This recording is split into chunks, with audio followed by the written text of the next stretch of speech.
ఇక్కడ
చూస్తున్నా అదే ಎಲ್ಲ इस्लाम क्या लड़े तो भी करते ना है। देखो क्या करना है इनको। वो वालेकुम सलाम। हाँ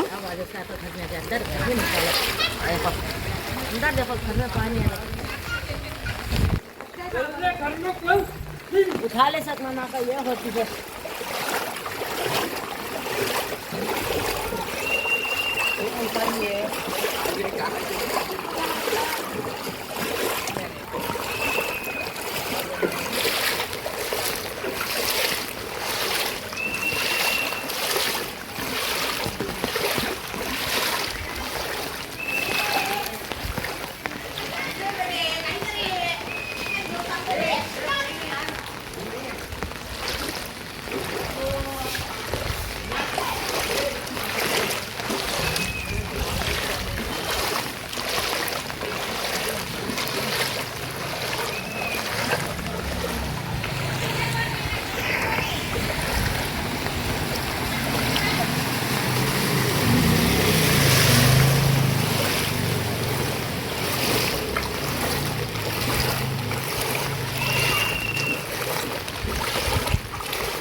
మస్తేనా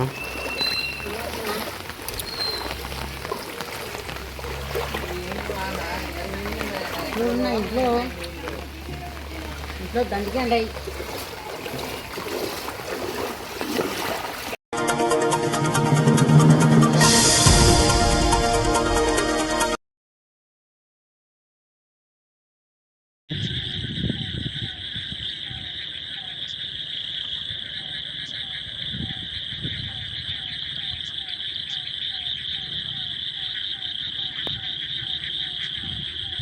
చూడండి బ్రదర్ ఎట్లా వస్తున్నారు మోటార్ సైకిల్ నీళ్ళు ఎన్ని నీళ్ళు పడుతున్నాయి రోడ్డు పైన. ఇంత నీళ్ళు పడుతున్నా కూడా జనాలు ప్రయాణం చేస్తున్నారంటే అది ఒక బుగ్గరావణ వల్లనే.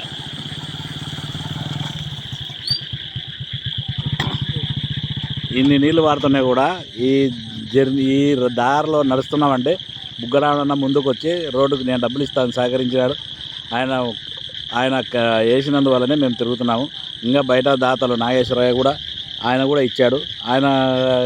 ఆయన రాఘవరెడ్డి అన్న, చంద్రాయుడు వీళ్ళంతా సహకరించినారు మాకు. ఈ సహకరించిన వల్లనే మేము ఈ రోడ్డు మీద తిరుగుతున్నాము. లేదంటే ఇంత వాన కూడా ఇక్కడ తిరుగుతున్నామంటే అది వాళ్ళ దయ వల్ల. లేదంటే అట్లా ఎస్ఆర్బీసీ రోడ్డు తిరగాలన్నా కూడా చాలా డేంజర్గా ఉండేది. ఎవరెవరో మాట్లాడతారు, 2 నెలలు ఉంటే గవర్నమెంట్ వేస్తారు. గవర్నమెంట్ నాయకుడు ఫిరోజ్ గారు కూడా తిరిగారు ఈ రోడ్లో. ఆయన వాకింగ్ చేశాడు, ఇంతవరకు ఏం లేదు. ఏంది ఇది? గవర్నమెంట్కి ఏం కనపడట్లేదా? రేపు పొద్దున ఎలక్షన్లలో మేము ఓట్లు వేయాలంటే ఎవరికి వేయాలి? ఆపోజిట్ చేయాల్సింది వస్తుంది ఎవరికైనా కానీ. చూడండి, ఎవరైనా నాయకులు సహకరించవలసిందిగా కోరుతున్నాము. బుగ్గరాడన్న ఇంకా కొంచెం మాకు దయ చేసి మా మీద దయ ఉంచి మాకు కొంచెం సాయం చేయమని మిమ్మల్నే కోరుతున్నాము. ఎవరిని అడగమన్నా మీరే మాకు, మేము మీకు. థ్యాంక్ యూ అన్న.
ఇక్కడ కోర్టు ప్రెమిసెస్లు ఇక్కడ మా న్యాయవాదులకు, అదేవిధంగా కోర్టు స్టాఫ్కు, అదేవిధంగా ఈ యొక్క కోర్టుకు హాజరయ్యే లిటిగేట్ పబ్లిక్ ప్రజల కొరకు నీటి సౌకర్యాన్ని, మంచినీటి సౌకర్యాన్ని మంచిగా ఉండడం కోసము మా జనరల్ సెక్రటరీ చొరవతో బార్ కౌన్సిల్ మెంబర్లైన కొవ్వూరి వెంకటరామరెడ్డి మరియు ఆలూరి రామరెడ్డి గారి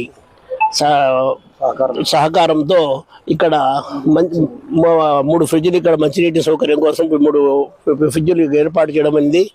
ఈ ఫ్రిడ్జ్లకు మా యొక్క 3వ దాదాపు జిల్లా జడ్జి గారితో ఓపెనింగ్ చేయించి ఈరోజు మనకు ఇక్కడ పబ్లిక్, మన న్యాయవాదులకు, కోర్టు స్టాఫ్కు మరియు యొక్క లిటిగేట్ పబ్లిక్కు మంచినీటి కొరత లేకుండా సౌకర్యవంతంగా మేము ఇక్కడ కలగజేసినాము. ఈ కలగజేసినందుకు ఈ యొక్క దీనికి సహకారం అందించి ఈ డొనేషన్ చేసిన Kovuri Venkatarama bar council members అయినా కానీ కోవూరి వెంకటరామరెడ్డి గారికి మరియు Aluri bar council member Aluri Rama Reddy గారికి మా యొక్క బార్ అసోసియేషన్ తరఫున నేను కృతజ్ఞతలు తెలియజేస్తున్నాను. మా కోర్టు ప్రాంగణంలో మా కార్యవర్గం ఈరోజు మినరల్ వాటర్ ప్లాంట్ ఏర్పాటు చేసి దాన్ని ఓపెనింగ్ చేపించి థర్డ్ ఏడీజే జడ్జి గారితో దానికి అనుసంధానంగా బార్ కౌన్సిల్ మెంబర్లతో 3 ఫ్రిడ్జులు తీసుకోవడం జరిగింది. పిఆర్ రెడ్డి కోవూరి గారు ఒక 2 ఫ్రిడ్జులు 50,000 రూపాయల విలువయ్యే ఫ్రిడ్జులు 2 కూలింగ్ ఫ్రిడ్జులు ఇవ్వడం జరిగింది. అదేవిధంగా ఆలూరు రామరెడ్డి గారు అనంతపురం ఆయన అడ్వకేట్ బార్ కౌన్సిల్ మెంబరు, ఆయన కూడా ఒక ఫ్రిడ్జ్ డొనేట్ ఇవ్వడం జరిగింది. వాళ్ళందరూ మాకు సహాయ సహకారాలు అందించి మా కక్షిదారులకు, లాయర్లకు, మన కోర్టు స్టాఫ్కు అందరికీ ఈరోజు మంచినీటి సౌకర్యం కల్పించి మా బాడీ మొత్తం అందరూ ఏర్పాటు చేసినందుకు మా జడ్జి గారు కూడా ఈరోజు మాకు అందరికీ కృతజ్ఞతలు తెలియజేశారు. అదేవిధంగా డొనేషన్ ఇచ్చినందుకు వాళ్ళకు కూడా మేము కృతజ్ఞతలు తెలియజేసుకుంటూ ఎప్పటికీ వాళ్ళను రుణపడి ఉంటామని కోరుకుంటున్నాం.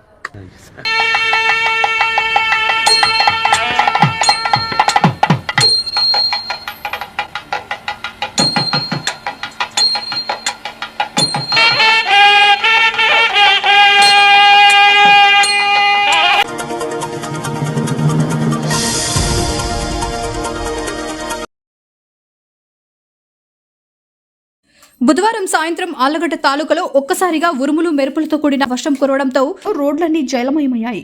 దీంతో వాహన రాకపోకలకు అంతరాయం కలుగుతోంది.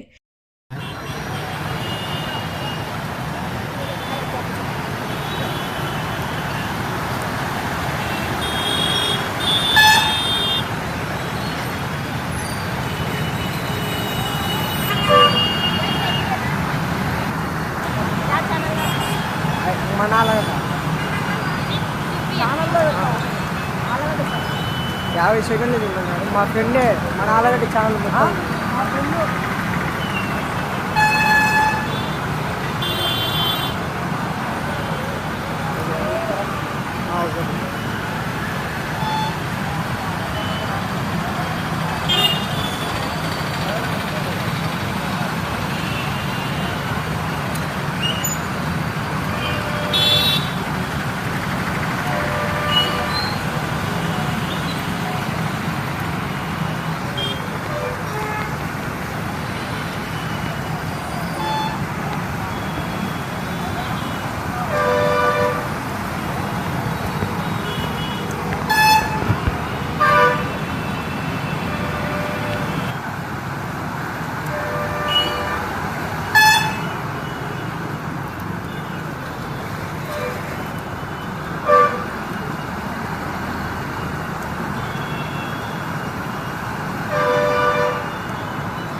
दो जतरे एक जतरे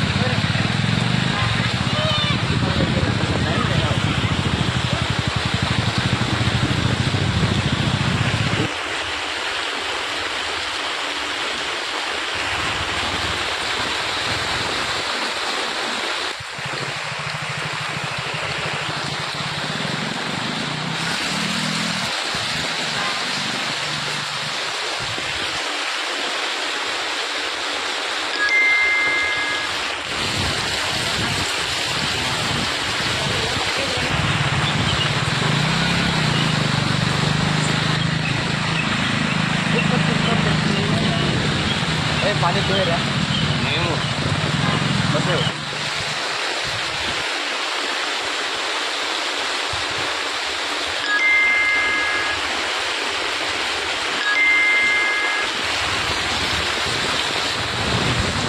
बड़ी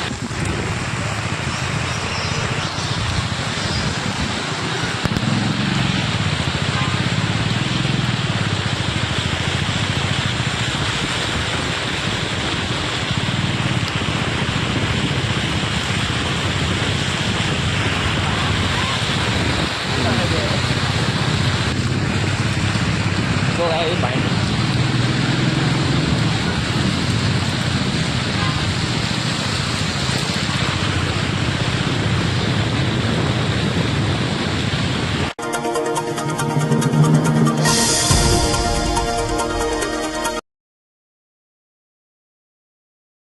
నిర్లక్ష్య వైఖరికి ఆర్ఎంపీ డాక్టర్ అయిన పరశురాంపై క్రిమినల్ కేసులు వెంటనే నమోదు చేయాలి. ఇక్కడున్న మండలంలో ఉన్న మెడికల్ ఆఫీసర్లు ఆర్ఎంపీ డాక్టర్లపై చర్యలు ఎందుకు తీసుకోవడం లేదో తెలపాల్సిన అవసరం ఎంతైనా ఉన్నది. కానీ ఇదే పరశురాంపై అయిపోయింది సార్, అయిపోయింది సార్, చేసినాం.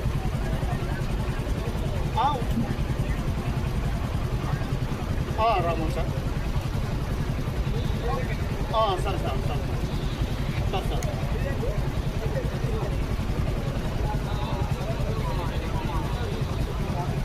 పరశురాము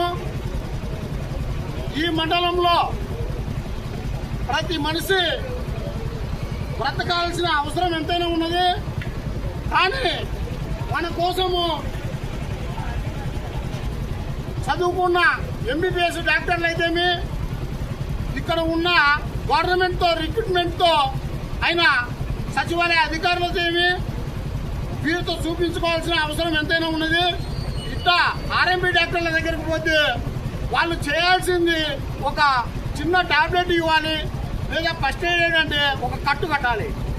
కానీ ఆయన కట్టు కాదు కదా, ఎంతో మంది ప్రాణాలను బలి తీసుకున్నాడు. ఇప్పుడిప్పుడే కాదు, ఎన్నో రోజుల నుంచి ఇతను దాదాపు ఒక 5-6 మంది పైగా చనిపోవడం జరిగింది. ఇతని పైన వెంటనే మండల డిఎంహెచ్ఓ గారికి, జిల్లా ఉన్నతాధికారికి స్పష్టంగా తెలియజేసుకుంటున్నాం. అయ్యా, ఇలాంటి ఆర్ఎంపీ డాక్టర్ల నిర్లక్ష్యానికి మా బిడ్డలు, ఎంతో మంది మా ప్రజలు బిడ్డలు ప్రాణాలు కోల్పోవాల్సిన పరిస్థితి ఎదురైంది. వీళ్ళు చదువు ఎంత చదివించారంటే 10th క్లాస్, మహా అంటే ఇంటర్. మళ్ళా ఫార్మసీ పెట్టాలంటే అది M pharmacy, B pharmacy, D pharmacy ఉంటేనే అక్కడ ట్యాబ్లెట్ ఇవ్వాలి. కానీ ఈయన చేస్తున్న అరాచకం ఏంటంటే ఒకరి పేరు మీద ఫార్మసీ అనే దాని మీద సర్టిఫికేట్ తీసుకొని, లైసెన్స్ తీసుకొని ఎవరిని అంటే ఎవరిని అంటే ట్యాబ్లెట్ తెలియని వ్యక్తులను పెట్టుకొని ఇవ్వడము, ఆక్రమంగా ల్యాబులు నడపడము, ఆక్రమంగా ఆర్ఎంపీ వైద్యం చేయడము, వారికి నరాల సూదులైతేమి చాలా అన్ని రోగాలకు వీళ్ళు చేయడము చాలా ఘోరాతి ఘోరం. ఆర్ఎంపీ డాక్టరు చేయాల్సిన వాటిని ఆడి వరకు చేయాలి, కానీ వాళ్ళ కెపాసిటీకి మించి మనుషుల ప్రాణాలను బలి తీసుకుంటుండేది ఇలాంటి ఆర్ఎంపీ డాక్టర్లే. ఆర్ఎంపీ డాక్టరు ఏ విధంగా వీళ్లకు భయం భక్తి లేకుండా పోయిందంటే, జిల్లా ఉన్నతాధికారులు అయితేమి, మండల అధికారులు అయితేమి దీనికి సంబంధించిన వారు చర్యలు తీసుకోకపోవడం వల్లనే వీళ్ళు ఈ పరిస్థితి ప్రతి ఒక్కరికి దాపురించింది.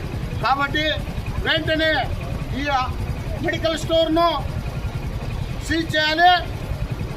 డిఎంహెచ్ఓ గారు వెంటనే వచ్చి దీంట్లో ఉన్న వాటిని తనిఖీ చేయాలి. ఆయన హాస్పిటల్లో ఏమేమి వైద్యం చేస్తున్నాడో దానికి సమాధానం చెప్పాలి. ల్యాబులు ఆక్రమంగా ఎన్నో ఉన్నాయి, వాటిని అన్ని సీజ్ చేసి అతనిపై చర్యలు తీసుకుంటేనే, అతనే కాదు మండలంలో ప్రతి గ్రామంలో ఆర్ఎంపీ డాక్టర్లు 2 మాత్రలు ఇచ్చి ఒక సూది వేసి ఎంత పేద ప్రజలను, బడుగు బలహీన వర్గాల ప్రజలను, సామాన్య ప్రజలను పీల్చి చేస్తున్న చరిత్ర వీళ్ళు.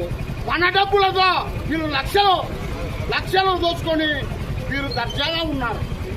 కానీ వీరు ఏం చేస్తున్నారంటే ఆర్ఎంపీ వైద్యం చేసి ప్రజలకు డోసు, అంటే మనం గవర్నమెంట్ హాస్పిటల్కి పోతే తగ్గలేదని అనుకుంటాము, కానీ వీళ్ళు ఇమ్మీడియట్గా పెద్దగా డోసు ఇస్తే అది కిడ్నీలకు ఎఫెక్ట్ అవుతుంది.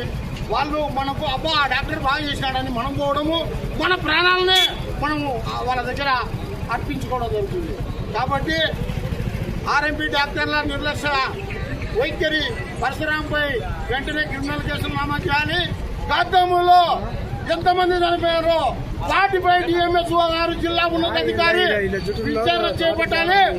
వారు చనిపోయిన వారికి ఇతనే తగిన మూల్యము చెల్లించాల్సిన బాధ్యత పరశురాం పైన ఉన్నది. కాబట్టి పరశురాం గారికి ఒకటే విజ్ఞప్తి చేస్తున్నాం, నువ్వు చేస్తున్నది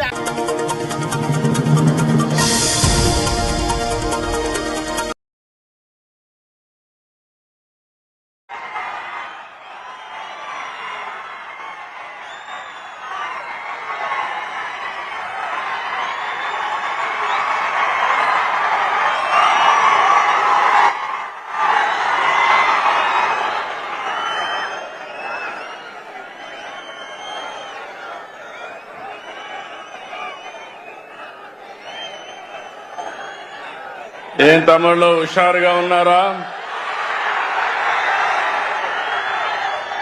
హుషారుగా ఉంటే గట్టిగా చప్పట్లు కొట్టి హుషారుగా ఉన్నామని చెప్పండి. శభాష్. గౌరవనీయులు జనసేన అధ్యక్షులు నాకు అత్యంత మిత్రులు పవర్ స్టార్ అదేవిధంగా రాజకీయాల్లో ప్రజల కోసం అలుపెరగని పోరాటాలు చేస్తూ నేను చేసే అన్ని మంచి పనులకు సహకరిస్తున్నటువంటి పవన్ కళ్యాణ్ గారికి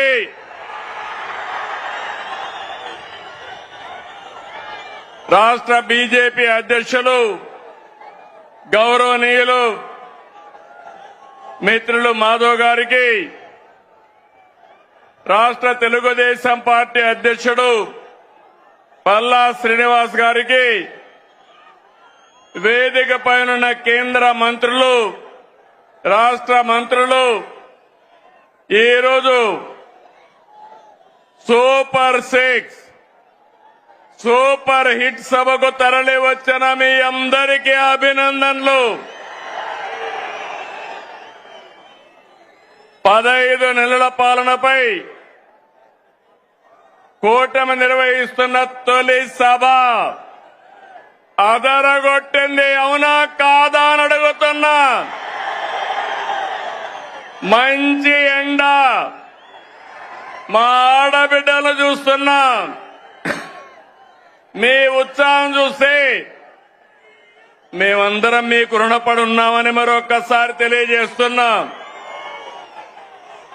నేటి ఈ సభకు కారణమైన స్త్రీ శక్తికి వందనం, మా యువ కిషోరాలకి వందనం, అండగా నిలిచిన అన్నదాతకు వందనం, ప్రతి తల్లికి వందనం, కార్యకర్తల కష్టానికి త్యాగానికి వందనం. తమ్ముళ్ళు, ఎన్నికల ముందు ఎంత ఉత్సాహంగా కసిగా ఉన్నారు, నేడు అలాగే ఉన్నారు. తెలుగు తమ్ముళ్ళ స్పీడ్, జన సైనికుల జోరు, కమలదళ ఉత్సాహం ఇంకేమైనా ఎదురుందా తమ్ముళ్ళు అని అడుగుతున్నా మిమ్మల్ని. ఈ సభ రాజకీయాల కోసరం కాదు, ఓట్ల కోసరం కాదు, ఎన్నికలు కూడా లేవు. ఇదొక బాధ్యత కలిగిన ప్రభుత్వం, జవాబుదారీ ఉండే ప్రభుత్వం, ఇచ్చిన మాట నెరవేర్చిన ప్రభుత్వాన్ని చెప్పడానికి అనంతపురానికి వచ్చావని చెప్పి కూడా నేను మీకు తెలియజేస్తున్నా. సూపర్ 6 హామీని సూపర్ హిట్ చేశామని చెప్పేందుకు వచ్చాం. మీ ఆశీర్వాదం, మీ భాగస్వామ్యం కోసం ఇక్కడికి వచ్చామని మీకు తెలియజేస్తున్నా. ఇప్పుడే కేశవ్ గారు చెప్పారు, బాధ్యత అంటే నేపాల్లో ఆందోళన జరుగుతున్నాయి. అక్కడ ఆందోళన జరిగితే 200 మంది తెలుగు వాళ్ళు అక్కడ చిక్కుకుపోయారు. ఆ సమయంలో ఎవరైతే హెచ్ఆర్ మినిస్టర్ ఉన్నాడో లోకేష్ గారిని రియల్ టైం గవర్నెన్స్ లో ఉండి మానిటర్ చేయమని ఆదేశాలు ఇచ్చాను. ఇది జవాబుదారీతనం అవునా కాదా అని మిమ్మల్ని అడుగుతున్నా. సంక్షేమం అంటే ఓట్ల రాజకీయం కాదు. సంక్షేమం అంటే తాత్కాలిక అవసరాల్ని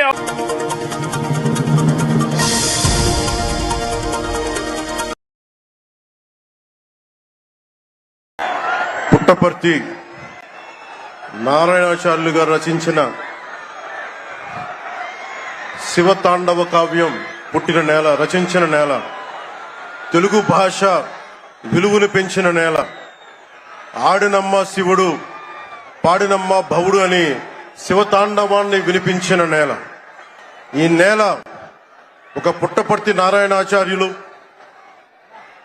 కవి బళ్ళారి రాఘవ గారు లాంటి నాటకరంగ రచయిత, నటుడు, విధాన్ విశ్వం లాంటి మహానుభావులు, గజ్జల మల్లారెడ్డి గారు లాంటి కవులు, ఇలాంటి వాళ్ళందరూ పుట్టిన నేల. ప్రతి రాయలసీమ కవులు కళాకారులు అనేది ఋతువులు ఎన్నైనా మా రాళ్లసీమకి ఒకటే ఋతువు, కరువు ఋతువు. కాలాలు ఎన్నైనా మా రాయలసీమకి ఒకటే కాలం, ఎండాకాలం. దాన్ని మనం రూపుమాపే ప్రయత్నం చిత్తశుద్ధితో చేస్తోంది. పరిశ్రమలు, ఉద్యాన పంటలు, సాగునీటి ప్రాజెక్టులు మొదలైనవి చేపట్టి రాయలసీమని రతనాల సీమగా మార్చే దిశలోనే ఈ రోజున మేమందరం గౌరవ ముఖ్యమంత్రి గారి చంద్రబాబు నాయుడు గారి నాయకత్వంలో మీ ముందుకున్నాం.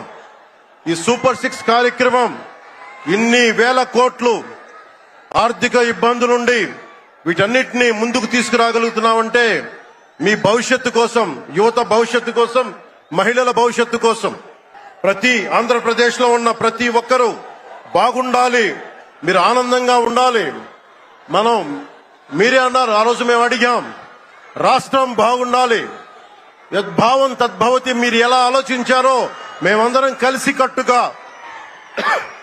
కలిసికట్టుగా పార్టీలు వేరైనప్పటికీ రాష్ట్ర హితువు, రాష్ట్ర శ్రేయస్సును దృష్టిలో పెట్టుకొని ఈ రోజున మీ ముందుకొచ్చి ఇంత ఘన విజయంగా, ఇంత దిగ్విజయంతో ఈ సూపర్ 6 కార్యక్రమాన్ని మీ ముందుకు తీసుకొచ్చాం. దీని సూపర్ 6 కార్యక్రమానికి సంబంధించి భవిష్యత్తు రాయలసీమ వెనుకబాటుతనం గురించి, దానికి నీటి సౌకర్యాల గురించి, పారిశ్రామిక గురించి గౌరవ ముఖ్యమంత్రి గారు మాట్లాడతారు. నేను మీ చెప్పదలుచుకున్నది ఒకటి, ఆరోగ్య బీమా పథకం సాకారం కాబోతుంది. ఒక్కొక్క పథకం ద్వారా ఒక కుటుంబానికి 25 లక్షల ఆరోగ్య బీమా వర్తిస్తుంది. అలాగే పర్యాటక రంగంలో కూడా మనకి దాదాపు 10,000 పైచులకు పెట్టుబడులు ఆకర్షిస్తున్నాం. అలాగే పంచాయతీ రాజ్ శాఖలో కూడా పల్లె పండుగ ద్వారా 13,300 గ్రామ పంచాయతీలని గ్రామ సభలు నిర్వహించి రికార్డు చేసి 2,007 కిలోమీటర్ల బీటీ రోడ్లు, 4,000 కిలోమీటర్ల సిసి రోడ్లు చేయగలిగాం. 1,55,000 నీటి కుంటలు నిర్మించి 1 టీఎంసీ నీటిని వర్షాకాలం నిల్వ చేయగలిగాం. అలాగే మూగజీవాల దాహార్తి తీర్చేందుకు 15,000కు పైగా నీటి తొట్లు నిర్మించాం. 22,518 మినీ గోకులాలు చేశాం. అడవి తల్లి బాట కార్యక్రమం గౌరవ ప్రధానమంత్రి శ్రీ నరేంద్ర మోదీ గారి సహకారంతో, ముఖ్యమంత్రి శ్రీ నారా చంద్రబాబు నాయుడు గారి నాయకత్వంలో కూటమి ప్రభుత్వం 1,005 కోట్లతో ప్రధానమంత్రి పిఎం జన్మన్ పథకం, మహాత్మా గాంధీ జాతీయ ఉపాధి హామీ పథకం ద్వారా రాష్ట్ర ఉపాధి హామీ పథకం 625 గిరిజన గ్రామాలని అనుసంధానిస్తూ 1,069 కిలోమీటర్ల రోడ్ల నిర్మాణం జరుగుతోంది. గర్భిణీ స్త్రీలకి డోలీ మోతల నుంచి విముక్తి కలిగించాల లక్ష్యంతో ముందుకెళ్తున్నాం. 7,910 కోట్లతోటి జల్ జీవన్ మిషన్ కి ప్రాజెక్టులు చేపట్టాం. అటవీ విస్తారాన్ని పెంచే లక్ష్యంలో 1 కోటి మొక్కల నాటే కార్యక్రమానికి శ్రీకారం చుట్టాం. కర్ణాటక ప్రభుత్వానికి నుంచి సహకారంతో 4 కుంకి ఏనుగులను తీసుకొచ్చాం. అలాగే శాంతి భద్రతల పరిరక్షణ వ్యవహారంలో భేదాలు చూడకుండా ముందుకు వెళ్తామని శాసనసభ సాక్షిగా గౌరవ ముఖ్యమంత్రి శ్రీ నారా చంద్రబాబు నాయుడు గారు స్పష్టం చేశాం. నేను అదే మాట చెప్పాను. ఆ మాట కట్టుబడే ముందుకు వెళ్తున్నాం. శాంతి భద్రతలకు ఎలాంటి ఆటంకం కలగకుండా ఉన్నప్పుడే రాష్ట్రంలో పెట్టుబడులు పరిశ్రమలు వచ్చి యువతకి ఉపాధి ఉద్యోగ అవకాశాలు లభిస్తాయి. ముఖ్యంగా మన రాయలసీమ యువతకి మీరు ఉపాధి అవకాశాలకు వేరే రాష్ట్రాలకు వెళ్లకుండా మన అనంతపురంలో, మన కర్నూలు, మన కడప, మన చిత్తూరు జిల్లాల్లో మొత్తం ఉపాధి అవకాశం పక్క రాష్ట్రాల నుంచి మనకు వచ్చేలాగా పారిశ్రామికరణ జరగాల దిశగా గౌరవ ముఖ్యమంత్రి నారా చంద్రబాబు నాయుడు గారు ఆధ్వర్యంలో ఆయన నాయకత్వంలో ముందుకు తీసుకెళ్తున్నాం. కూటమి ప్రభుత్వం ప్రతి అడుగులోని త్రికరణ శుద్ధితో పనిచేస్తుంది. గౌరవ ప్రధానమంత్రి శ్రీ నరేంద్ర మోదీ గారి వికసిత్ భారత్ విజన్ దిశగా గౌరవ ముఖ్యమంత్రి శ్రీ నారా చంద్రబాబు నాయుడు గారి నాయకత్వంలోని కూటమి ప్రభుత్వం ముందుకు సాగుతూ 2047 నాటికి ఆంధ్రప్రదేశ్ ని దేశంలో నెంబర్ 1 రాష్ట్రంగా తీర్చిదిద్దుతామని మీ అందరికీ తెలియజేసుకుంటూ జై భారత్, జై హింద్.